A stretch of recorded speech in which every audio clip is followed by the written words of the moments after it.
Vivre cette année, j'ai compris que c'est une composition de soi-même avec le public alentour de nous. Que ce soit nos parents, nos amis, nos ennemis, nos collègues. Oh! Mais en même temps, c'est pas facile de toujours comprendre comment que nos chances peuvent être débloquées. Comment on peut comprendre le travail que Dieu veut qu'on fasse. On peut me dire, mais qu'est-ce qu'elle dit? Ça a été une année tragique. Ça a été vraiment la fin du monde. On pensait que ça allait terminer. Mais on est là. On se parle. On prend le téléphone et on appelle. Peut-être l'ami qu'on n'avait pas parlé depuis quelques années, quelques jours.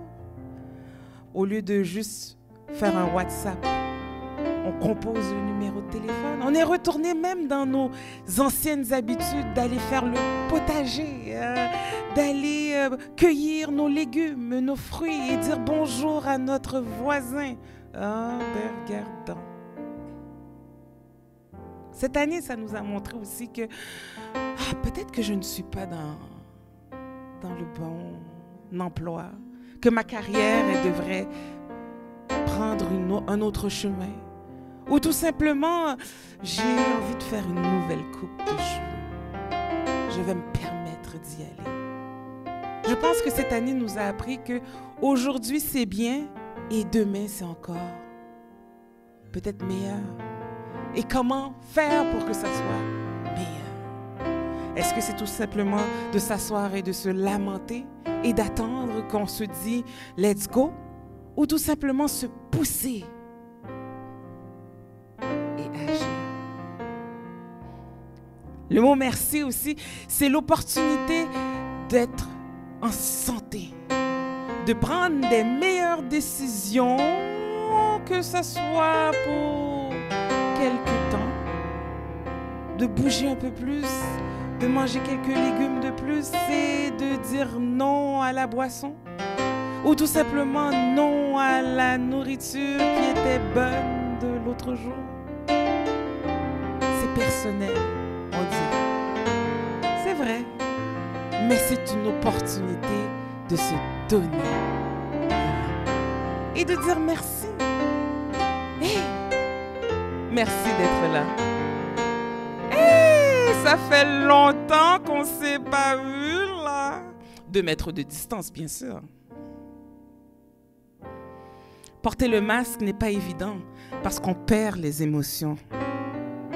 Mais peut-être qu'on peut regarder un peu plus loin dans les yeux de l'autre personne. Porter un masque, c'est une nécessité pour l'instant. Mais aussi, c'est peut-être le temps de tout simplement dire qui est devant moi? Est-ce que j'ai envie de parler à cette personne? Nous avons vu aussi des injustices. Ne soyons pas aveugles. Ne soyons pas non plus insensibles. Ce n'est pas une raison de dire que c'était à la mode, parce que c'est un fait qui a été des faits pendant des années. Maintenant, vous pouvez choisir vos sujets. Aujourd'hui, on n'a pas trop le temps. Mais peut-être pour les prochains jours, prenez le temps d'écrire vos souhaits, vos relances à la vie, vos je ne sais quoi que je voulais faire mais que j'ai oublié parce que j'étais trop occupée à faire. Je pense que 2020 est une nouvelle vision, une vision à la vie. Alors, pourquoi ne pas, avec tout ce qu'on a relaté pendant la soirée, prendre ça et mettre dans notre boule de cristal de vie et vraiment célébrer? Et là, j'ai la personne qui va vous faire danser. Si vous n'aviez pas encore assez dansé, qui va vous faire bouger pendant tout le restant de la soirée. Alors, je vais vous la décrire. Auteure, compositeur, directrice de l'Église de Dieu RDB, épouse du pasteur Ronald Alexandre, elle créa une nouvelle voix qui est une voix de louange et elle amène une autre dimension à la louange. C'est une femme qui a une grande dévotion et elle a eu la chance de nous partager un album en 2016 dont le titre était Créatem. Elle est d'une personnalité grande que vous allez ressentir dans votre salon, dans votre chambre ou tout simplement dans le coin de l'autobus en regardant ce vidéo. Mesdames et messieurs, sans plus tarder, je vous souhaite que vous allez continuer à vous mettre debout. Pasteur Rachel Demosthène.